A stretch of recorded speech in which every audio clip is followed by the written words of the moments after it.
Hello, everybody. Welcome to Absolutely Obscure with Josh and Rory. I am Rory. I'm Josh. And this is a podcast where we watch movies you've never heard of and we talk about them. Today, we are talking about the so thrilling Collaborator from 2011. Or as I like to say, and as Josh likes to say, Collaborator. That's just how I remember how it's said. Collaborator. Collaborator is a weird word to say. So this is from director Martin Donovan. Mm-hmm. Who did you recognize? Martin Donovan. I mean, I've seen him in a million things. He's one of those guys that shows up in every show. He's okay. He's I definitely will say, I didn't know that he wrote and directed it until the very end. It makes sense. Okay. It makes sense because Yes. I was like, I don't know if he's leading man material exactly. Yeah, there's a reason why he's only in like one scene in Tenet, and then one scene in this movie, and one scene in this movie. Yeah, this is his only directorial work, and thank God. But it also stars one David Morse. Man. Who, love him. What a thrill to have him on our screens. Oh, this is another one when I looked at the cast list that I was like, hell yeah. Because I love this guy. Yeah. I just rewatched is that Suburgatory? Well, no, Suburbia. Is that, what's Disturbia? Disturbia. I rewatched that a little while ago. God, he's so good in that movie. Yeah, that's right. But man, he's so good at that role. Oh, loved it. Yeah, he's not like, he's a very good asshole, but in this, he's also just kind of, in this movie, he's just kind of a nice guy for a lot of it too. Well, or at least, chummy. One of my favorite roles that it was like the first thing I saw him in when I was a kid and watched The Green Mile. I loved him in that. Yes, yeah. Of course, House. Did you ever watch House? No, I never got around to it. I think I own it on DVD, but I think I gave it to you. I think that was one of the ones that you bought from me. Could be. Yeah, he has a role in House. He's just a good actor. Yeah. I'll just run down the other, I guess, 2 or 3 cast members who matter in this movie. We had Olivia Williams, who is another actress who like you recognize from things more than anything. Yeah. I definitely thought it was Julian. I don't know. I don't know what I was about to say. But then we also had Julian Richings, who is in one scene, but he's also another one of those actors that you recognize in a bunch of stuff. Who did he play? Was he? He's the bony looking guy who was trying to sell his script. Okay. Yeah, he was good. Yeah. He probably, for me at least, he's best known as he plays Death in Supernatural. Oh, nice. That's another one I haven't got to, but someday. Yeah. Yes, I own it on DVD, Aaron, if that's what you're asking. Who doesn't have Supernatural on DVD? Yeah. Well, guess what? I paid premium price for it, so fuck you. I spent $350 to get the entire series of Supernatural on DVD, and then I sold it for $100 to move to New Zealand. That's pretty good. That's good resale price right there. It's pretty good. Unwatched, unopened. That's good value, dude. Yeah, great value. This has 292 people saw this on Letterboxd, and this actually has quite a few people on IMDb. This has a 6.0 on IMDb with 919 people having voted on it. Oh, wow. Just send it the wire. Yeah, and it also has a Metacritic score, which we don't always have because most movies we watch have not been seen by any critics. So it has a 56 on Metascore. So, which I feel is probably accurate to generous. Do you I don't really use Metacritic lots. How is it in comparison to Rotten Tomatoes? Is it usually harsher, do you find? Metacritic is definitely harsher because Metacritic basically takes the averages of what it's rated. And Rotten Tomatoes is just a yes or no system, basically. I see. Yes. Okay. Yeah. But Rotten Tomatoes is just like thumbs up, thumbs down. So like a 6 is still a thumbs up. Right. But Metacritic is just like, it's a 6. You know? That should be the way it is, I guess. Oh, wow. Yeah. Okay, That's why Rotten Tomatoes, I don't go off as much unless it's like, oh, it has a 34 on Rotten Tomatoes. It's probably bad. So this movie, it's written and directed by Martin Donovan. It is also stars one Mr. Martin Donovan. The only man brave enough to cast himself as the lead. Yes. He plays Robert Longfellow, and he is a New York City playwright. Mm-hmm. I'm pretty sure it was New York City. I guess they never specify. I mean, yeah, I guess that's what I assumed. Going off that like successful playwrights, and maybe you might, because they say throughout that they've been less and less successful, but I assume just like off Broadway kind of stuff.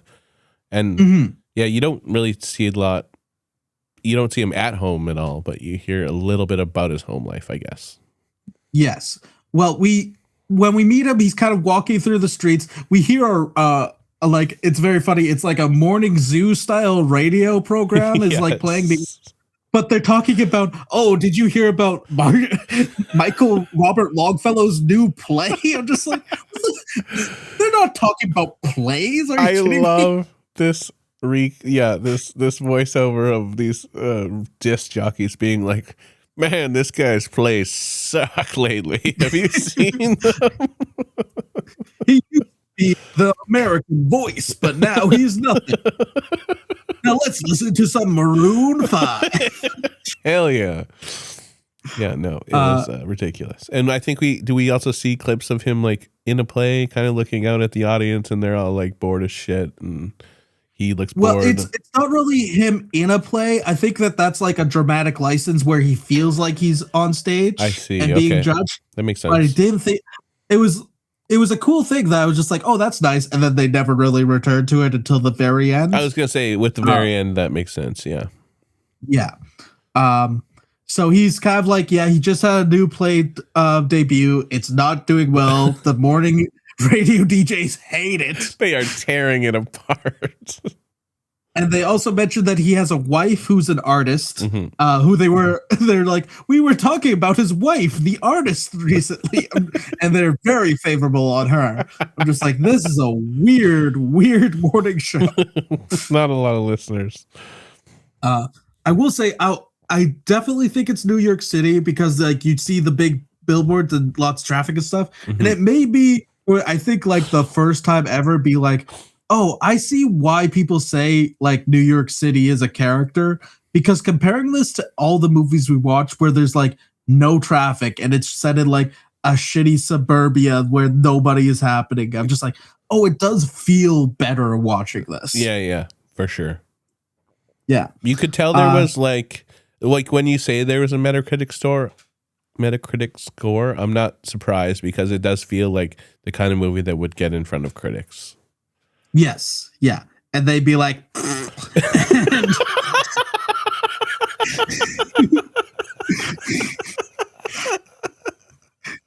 critics review is just the jerk off motion. That's why I use Metacritic. That's great. Yeah. That's actually the Metacritic score. It's how many strokes is it? This is 56 strokes. That's awesome. So we kind of get scenes of his home life a little bit, but he's separated with his wife, I'm pretty sure. Okay. I think it's kind of never clearly stated what's going on with his home life, because we see he calls home sometimes, and we see his wife with his kids sometimes. Well, and it makes sense too, because he does say at the end, or when he's talking to them, about how long it's been since he saw his kids. So I guess separated does make sense. But yeah, this first part was like I think we might differ a little bit on this movie, but man, it took a while to get there for sure. And when it gets there, it also takes a while. Yeah, I will say, for me. But I think he's living with his mom, or he's just staying with his mom in basically the suburbs, but they're suburbs with like forestry around, so it's better than most of the ones we see. Well, and I was under the impression, now I could be wrong, that he like was in town to have a meeting with this guy to possibly get the guy has a book, right? And he wants him to write a script about it. Is that what it is? Yes, that's it. Yeah. So he's in town visiting with, his name is Maurice Lafont. That's the Julian Richings character. Uh-huh. And he's like, yeah, sure, I can turn your, well, he doesn't want to do it. He doesn't basically think he just needs money and a job at this point. Yeah. Yeah. Cause his plays fucking suck. And so that he decides to go see his mom and stuff. Yeah. And we are introduced to Gus, who is the David Morse character. Yeah. Who lives across the street from his mom's house. Yeah. With his mom. Yes. And I think it's kind of implied that he just got out of jail. That makes sense. Yeah. His definitely life is not good. And life isn't good. We're introduced to him coming home with groceries, and his mom's like, "Did you get the tuna?" And he's like, "Fuck, I forgot the fucking tuna. Damn it, I'm so sorry." He was pissed. Tuna. Yeah, he was very mad that he forgot. That's great because it was like she's like, "That's like the one thing I needed." That's the one thing I asked you for. And then the rest of it is beer. Basically, he drinks a lot of beer. He sure does. And yeah, we meet the neighbor. He's hammered, and he just wants to. He sees what's our character's name? Do we know? He said Robert. Robert. Yeah, Robert, yeah. And he's just like, "Hey, man, you want to have some beer sometime?" And he's like, "Yeah, sure." He's kind of like trying to blow him off, but like, let's do that. Yeah, because they also talk about how they did know each other because they knew each other when they were in high school too. Yeah, yeah, because Gus is like, "Oh, I know we did see each other a lot growing up, but like grade 12, grade 7, it's all under the bridge now," kind of thing. Right. So, yeah. Which is also very funny because David Morse definitely looks younger than Martin Donovan. But yeah, so Robert also then calls his wife, and I think he says like, "Oh, I think we should sell the apartment in New York." Mm-hmm. Which I think was it's a little bit like, oh, money troubles, the play's not doing well. Yeah, I was a little confused as to where the wife lives because I thought, oh, is that where she is? Yeah, maybe she was staying with like her parent or something. I don't really know. Yeah. Again, we don't see much of the wife, and she's not. I didn't recognize the actress. I do apologize. I have her name here. Right. It's Irene. Well, and based off scenes that would come up in a bit, it's like, is he married? I'm not 100% sure. I kind of, because they gloss over a lot of the stuff. It's pretty slow pacing. Like it's a little boring. Yeah. And but then a little boring. A little boring. Anyway, he calls a different lady who is like a past love interest to his, and she's like an actress, and they work together a lot. And but he calls her, and his pickup line, he's like, "Hey, I read that book you gave me," and she's like, "The one I sent you 2 years ago," and he's like, "Yeah, that one." Like, and it's pretty great because she talks about how. I guess this is later, but she talks about when they meet up how she's been trying to contact him for like 8 years, and he hasn't sent anything back. Which is so funny because he's such a sad sack, and she's really hot. Yes, I mean I laugh every time we come into a movie, and it's always a movie that the guy wrote and directed and starred in, where he's like, this guy, this character that I'm playing could eat this babe who's way out of his league and successful. She's interested. Yeah. It's crazy. She's not only interested, she's obsessed. She's pining, yes. Yeah. So they meet up, they kind of have a brief conversation, like, and then they end it with a kiss. Yeah. Ooh. Yeah. Saucy. Yeah, very saucy. Because I guess she's a famous actress too. Yeah. So she's like, we find out later what happened was she worked on a couple of his plays that were good. And so they worked together a lot. And then the reason, like when they're meeting up, she has a I guess it maybe is implied it's the book that she gave him, but she wants it turned into a movie. She has like a character in it where she's like, if this got made into a movie, I could play the shit out of this character. And she's like, I want you to make it or write it. Screenplay. And so he's like, shit, I just told this guy that I should do that other one. And he's trying to get out of it a little bit, but kind of promises that he will. And he's also kind of like, I think it's a little bit of, he's pretentious. Yes. And doesn't want to film, he's not interested in film. He's a playwright. He's very, yes, of course. Yeah. That's where the art is. Yes. So he kind of was like, he hedges, but then they kiss, and he's just like, I guess my dick says I'm going to write this movie. We've all been there. Of course. No, because he still hedges, because that's kind of important, because he gets back and Gus shows up with beers. Yes. And is just like, hey, we should have those beers now. And he's like, yeah, sure, why not? I'm not doing anything. It's the middle of the day on a Wednesday. Yeah.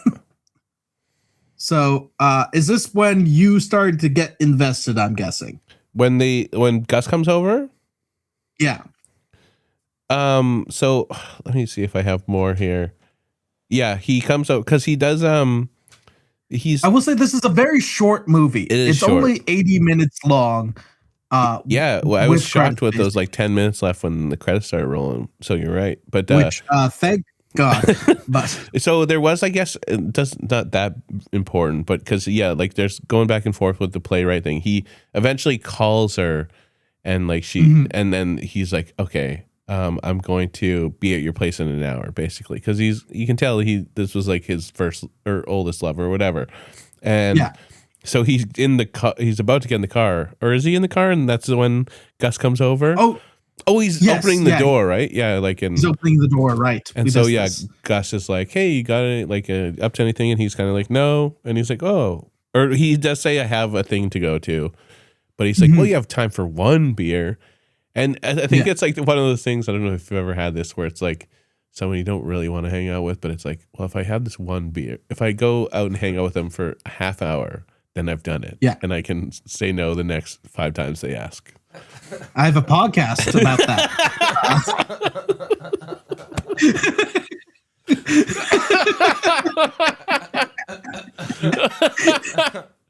Oh, shit. That's good. Yeah, I hate Aaron too. Yeah. At least I get paid to hang out with you guys. That's the only reason you're here, and you know it.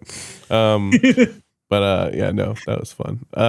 Yeah, so he's like, hey, I'll have one beer with this guy, and then I'll get him the hell out of here, and then I'll go and hook up with the hot actress lady. And I did love one of my favorite lines in this part. He's kind of trying to get, they're playing whatever nice with Gus. So he's like, oh, how's your mom? And he's like, she's good when she's not being a raging bitch. Which I thought was great. It reminded me, Gus very much reminded me of older guys that we would meet in small town Saskatchewan. I get that for sure. Yeah, I'm pretty where sure they're just they're good old boys. They don't mean no harm really, but they're also kind of bad people. Well, yeah, he pretty quickly after that drops a slur for Chinese people that I was like, oh, okay, this is this guy's vibe. Which one? Aaron's favorite word that he's always saying. Oh yeah.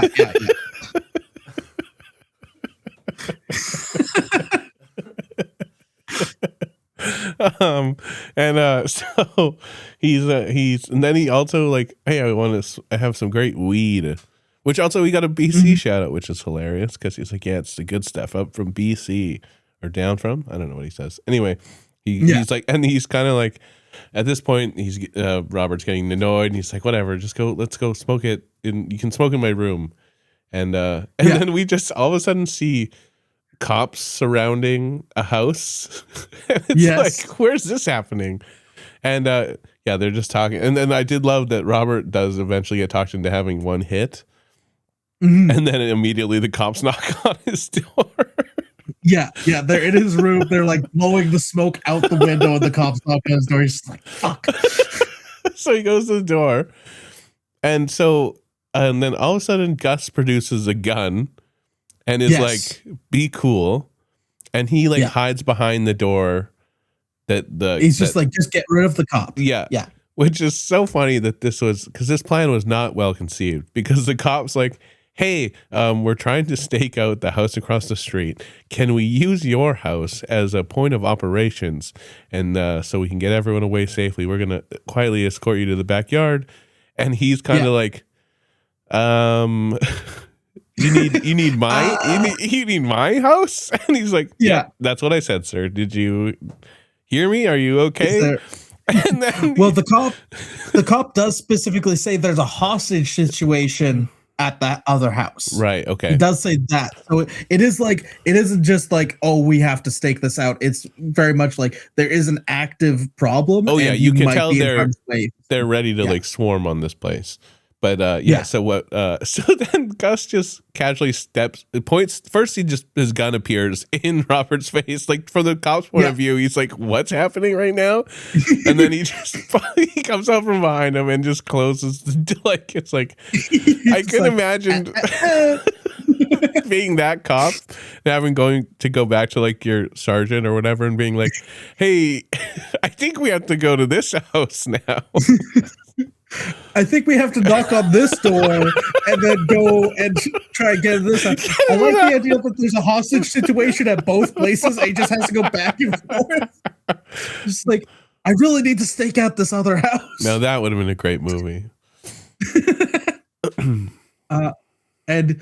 So Gus takes Robert hostage. Yeah. It's then this is the whole movie. I will say, so what I liked about it is I thought their acting did come through pretty well in these one-on-one scenes. I thought it was it drew me in. That, I guess that's what I have to give it props on. I was intrigued. Like, as far as, but I mean, all that before part was not very interesting at all, I didn't think. Yeah. It seems like we're a little bit that we've already started winding up this movie, because there's really not a lot that happens. Like, it's a lot of dialogue. Yeah, in this last hour of the movie. It's all dialogue. Yeah, like, I think the one thing of like note that I kind of knew would come up again is I think when they're walking through the house, there's like a chest or something in Robert's house that's like. You clearly, someone who lived there, it's all decorated with like military memorabilia. There's like the folded flag, pictures, medals, all that stuff. And you can tell Gus like pauses and like takes note of it. Yeah. So you knew that was going to come up at some point. It feels like it's a play that got turned into a movie. Big play vibes off this. Yes. Play vibes. Which I guess is the point at the end, you know? A little bit. But it definitely felt like, Martin Donovan. I think he probably does stage stuff too, I'm guessing. Yeah. But he was just like, "Well, I don't want to write a stage play. I want to write a movie," kind of thing. Well, but he is better at one than the other. Yeah, I'm sorry, Martin. You accidentally wrote a play. You definitely wrote a play. But yeah, I would say both David Morse especially, because I do think he's the better actor of the two, but I think he really shines in some scenes here. I think Martin Donovan does his best too. I think that's what it was for me. Is like, I didn't really care for him in the start. Like I said, I was kind of like, I don't know if he's good enough to pull this lead. I did think, but his scenes with just him and David, I thought it came out really well. And I thought they were on, like, he brought him up to that level or whoever it was, but it was good. Yeah. Do we find out why Gus takes him hostage? So, okay, what happened was there's a brief moment where there's a TV on, because I think they're watching basically the news. Everyone's talking about him taking hostage, but then they're like, and then one of the newscasters is like, "Oh, this just in, the liquor store owner that our gunman tried to rob earlier is dead," and it's just like, uh-oh. Because he hadn't. It was funny because he hadn't told. Like, Robert kept trying to be like, "What did you do?" And he's just like, kept changing the subject and the two. It was mid. It is actually, sorry, it didn't even say like he died. It was like, yeah, we just found out. And then it's like Gus just slowly turns off the TV, like nothing to see here. It's like, no, we figured it out. But, I also do like, it's one of those writer, director, star things where he is the most important person in the world because, well, obviously the New York news is going to be all about how this no longer famous playwright is taken hostage. Yeah, no, I do. My favorite, what I loved about this is because he just staged it as like, I want to come over for a beer. And now it's very much a hostage situation. And they sit on the couch and Gus just pulls out like 30 beer. It's like, oh, he is just going to get hammered. Yeah. Yeah. But yeah, there's not, I mean, he gets hammered. I also like. Please. They get hammered. They do have they talk about like playwriting, which I did like. Yeah. The one really good scene here was like he asks Gus if he's a writer at all. Oh, you should try it out. You should try acting. You should try the stuff. I think he's mostly just trying to loosen him up so that he can get out of there. Of course. He's trying to like diffuse the situation. Mm-hmm. They do a like an acting exercise where they're just running different scenarios kind of thing, like improv. Yeah, because so Robert points out, like, because he asks him, like, what's your, like, how do you just sit down and write? I don't understand how you could do that because I am not capable of it. And he's like, well, essentially, I write down something every day or always write every day. And eventually something that I'm writing, the characters interest me enough where it just kind of, he does it like it writes themselves.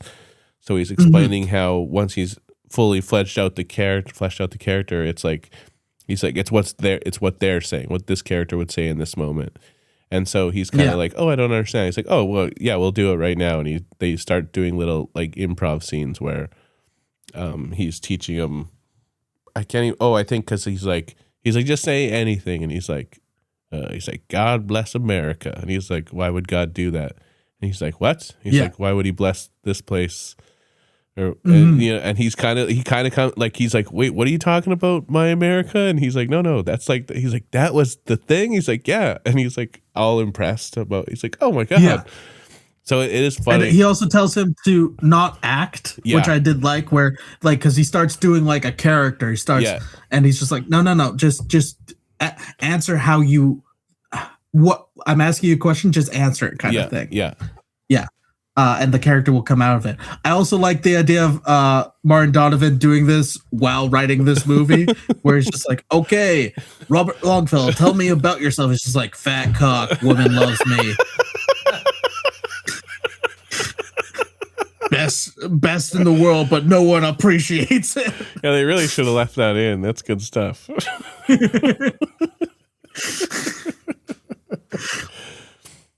I also like, there's a point here where the mom, because the mom's out obviously at this point, she's out, I think, just walking with her friend, and she's just you see her walking home and just so many police officers in front of her house, and she's like, what's happening?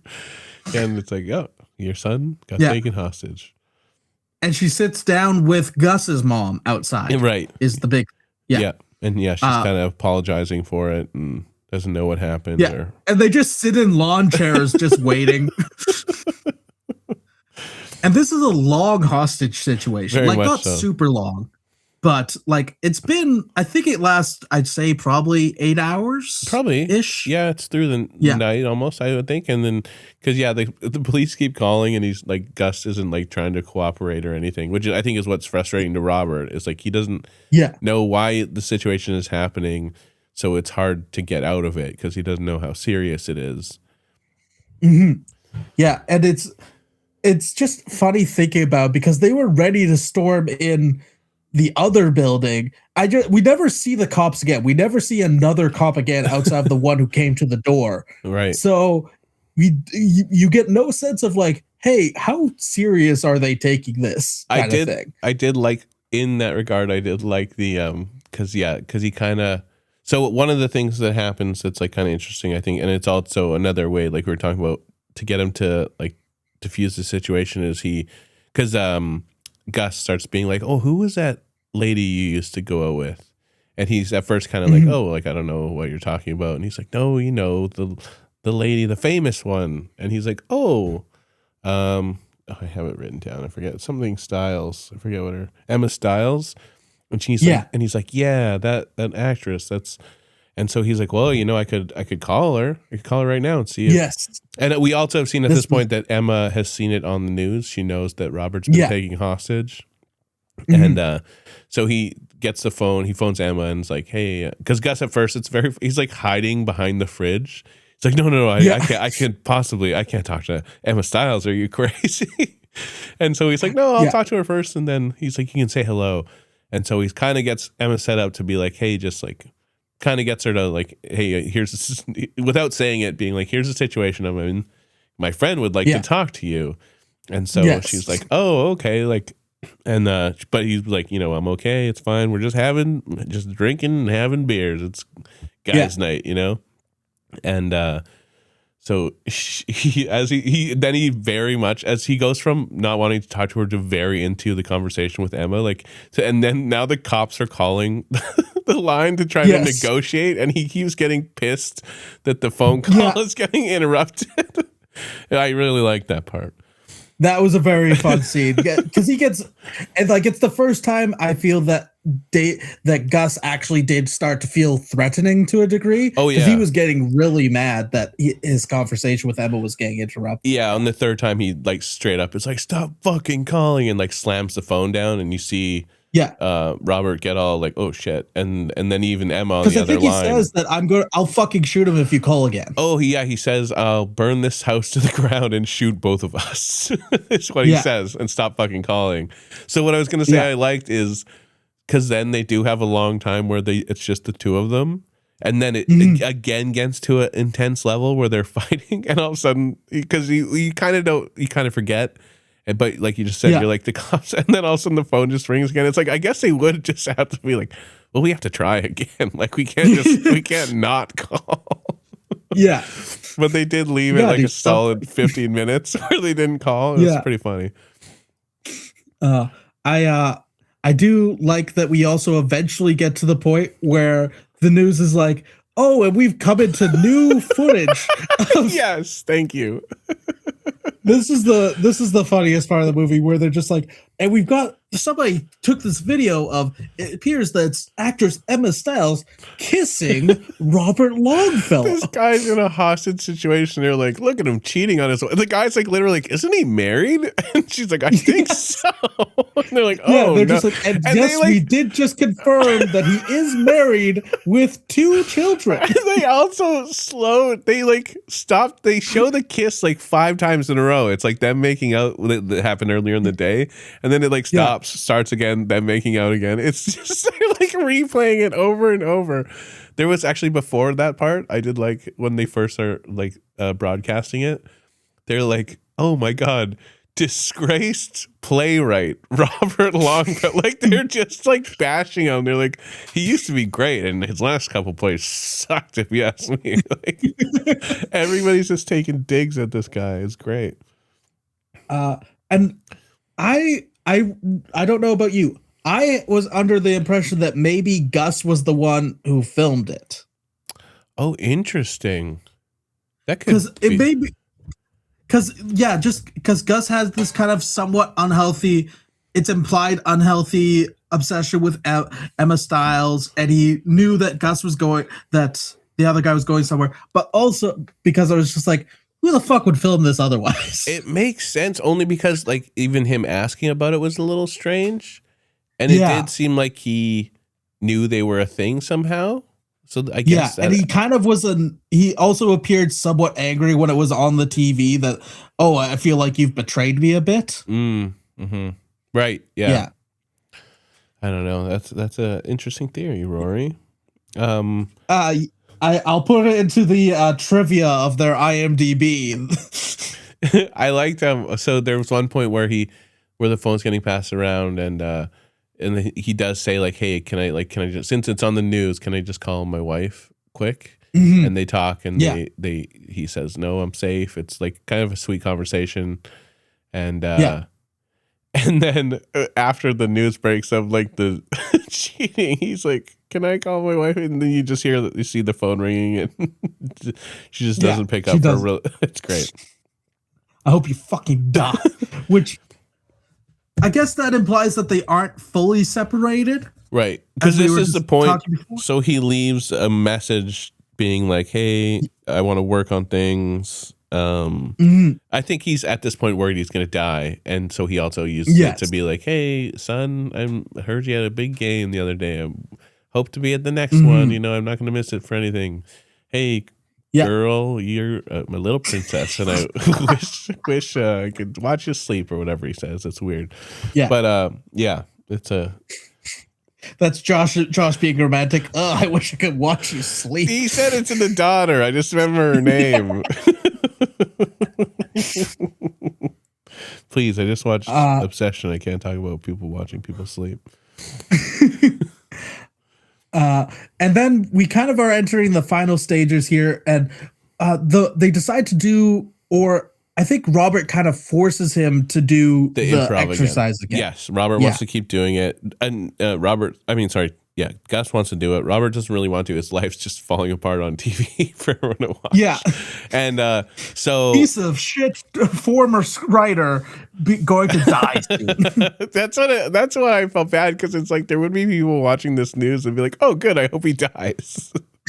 He cheated on his wife. Good, and so yeah, so Robert's kind of not starting it as well as he did before. So then Gus is like, "Okay, I'll start this one," and he's like, "Oh, I'm here for the job," and they start doing a little scene where he's applying for a job, and so Robert at this point is mad now, so he starts kind of using it to take digs at. So he's like, "Oh," so he's like you're a former army, like they get to like his he says, "What did you want to be?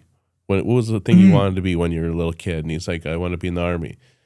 And he's what's the other one? SEAL, whatever that is. Navy, yeah, those guys. Marines. Yeah, there you go. And so he's like, "Oh, and like, how come you didn't?" And he's like, "Oh, I was deemed like, what do they call it? Like ineligible or whatever." And so mentally ineligible. Yeah, and he's like, "Oh, so like, what was the reason for that?" And he's like, "I don't know. They said it wasn't mentally fit for it." And he's like, "Oh," and he's kind of using it to dig at him, like he's like, basically saying, but is he call him stupid at this point, or is that after? I can't even remember. Yeah, well, I mean, we're basically at the end here, so somewhere in here, he calls him stupid, because he starts to like kind of insult the military, like he's like, oh, because he's like, basically he's like, you would have been in because he's like, I wanted to fight for my country, be a hero. And he's like, well, so you would have wanted to be in what would have been Nam. And he's like, that's like, famously a disgraced war, like you basically dodged a bullet. And he's like kind of mad that he's implying those guys didn't serve their country. Gus has lot of respect for the military and stuff. I kind of wish that, I feel like if we got just a little bit more of Gus before the hostage situation, I think it really would have helped with this stuff. I think so too. Like that would have been interesting. He was fun, even the few scenes we saw him in.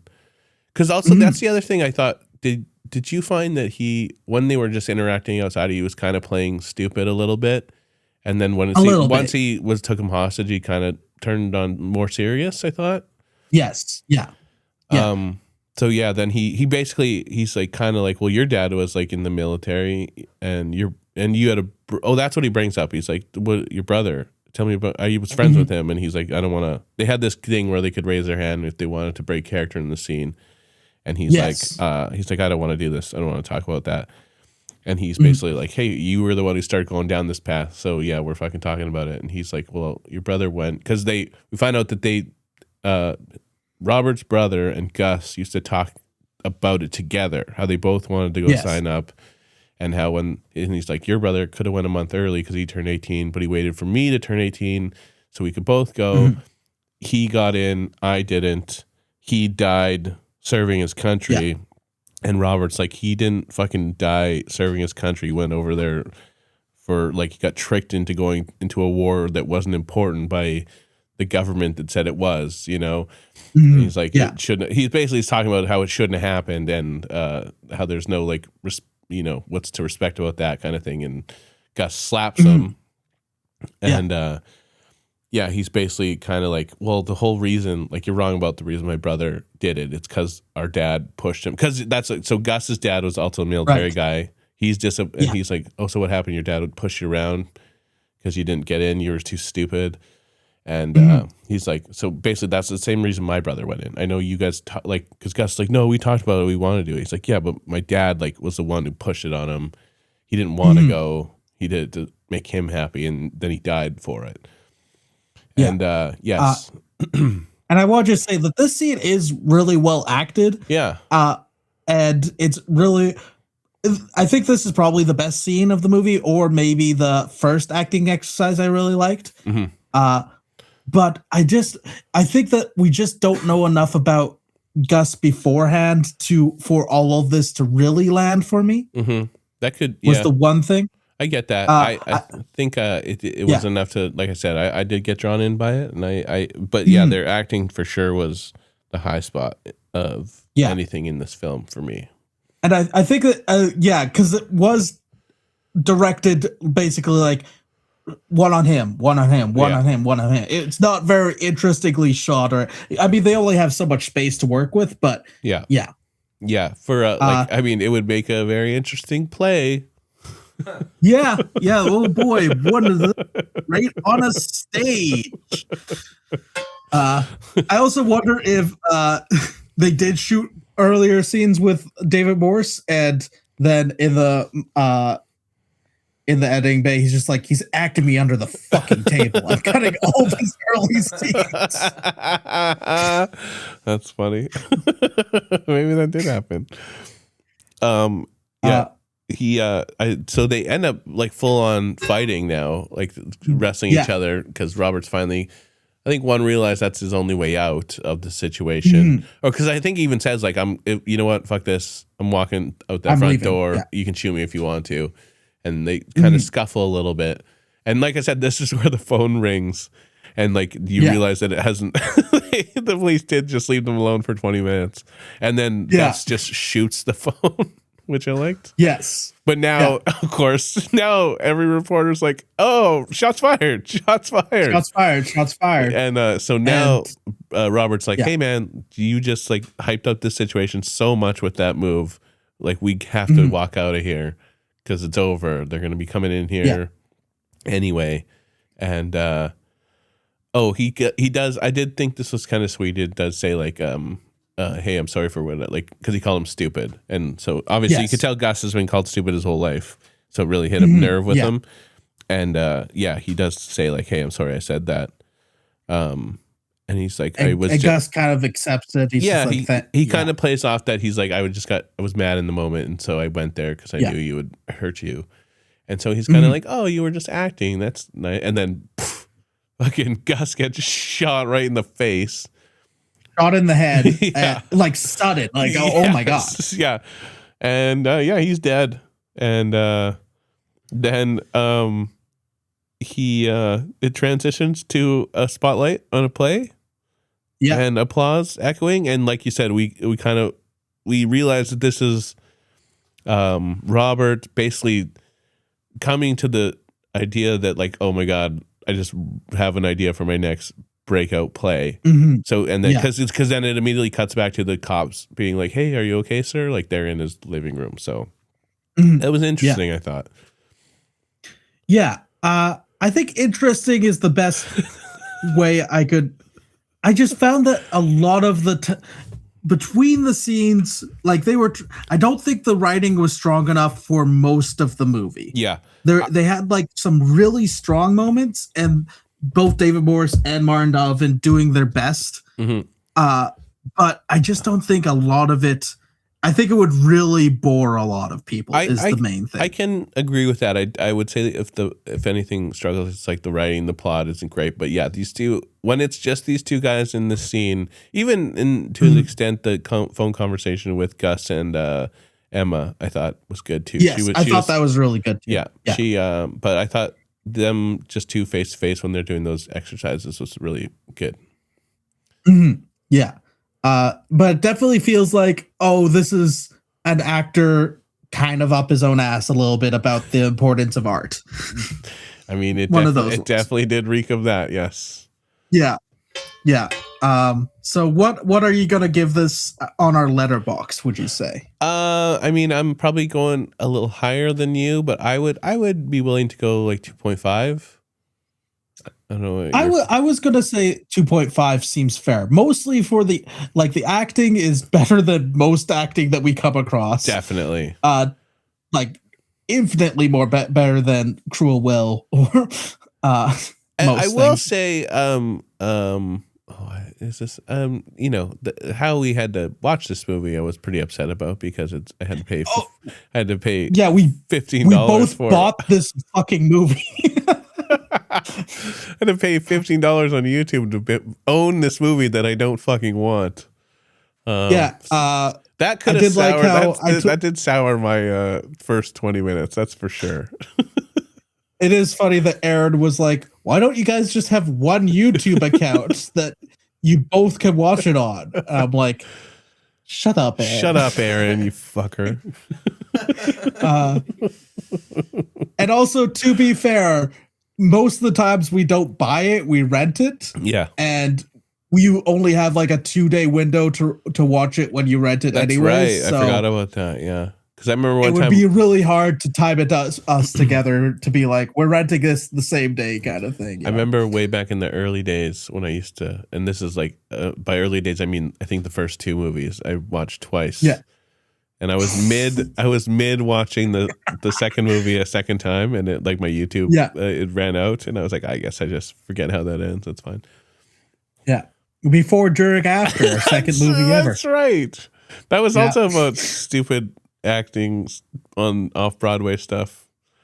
That is true. Yeah. I completely forgot about that. Yep.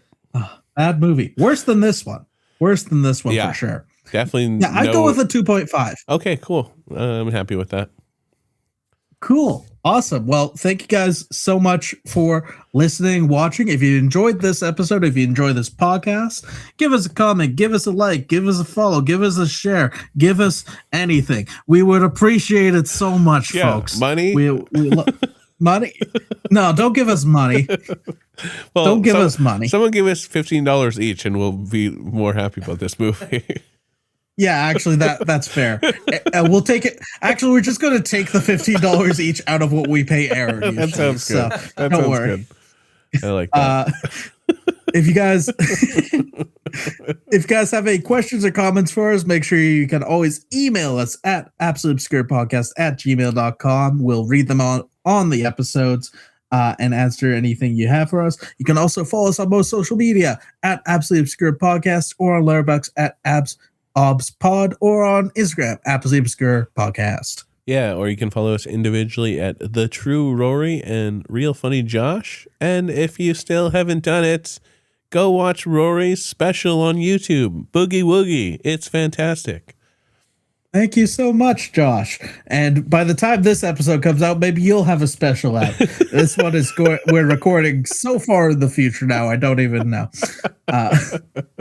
Yeah, maybe I should be promoting my own special at this point. Yes, it's that small from Josh Fleming. That's a great title. That'd be great to do and put out a mini 3-minute special.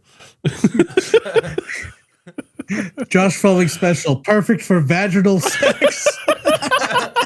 Now you're throwing away my material, Rory. Come on. You're burning my bits. Thank you to Handsomest Man in Comedy, Aaron Campbell, for producing this episode. You didn't fuck up even once. It's crazy.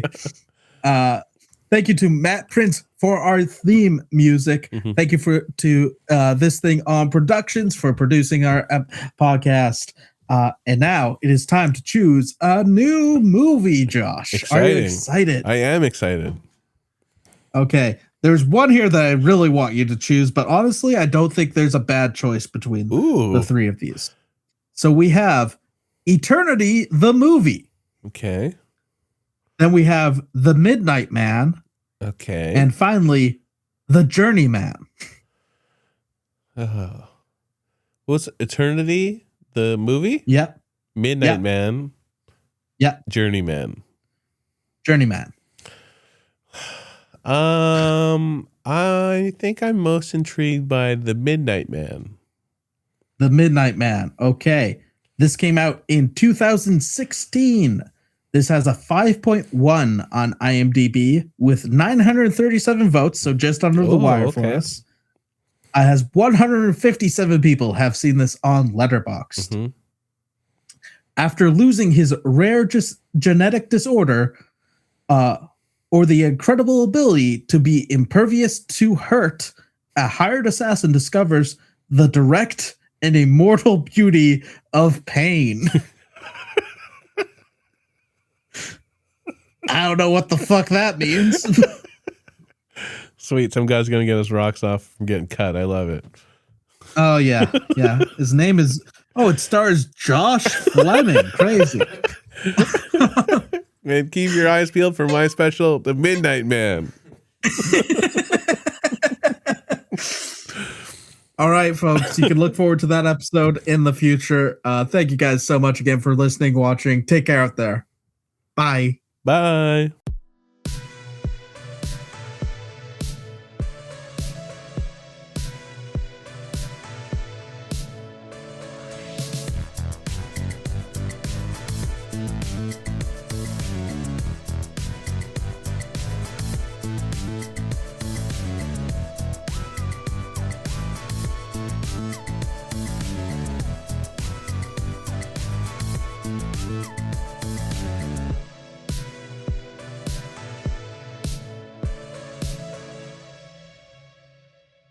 Collaborator.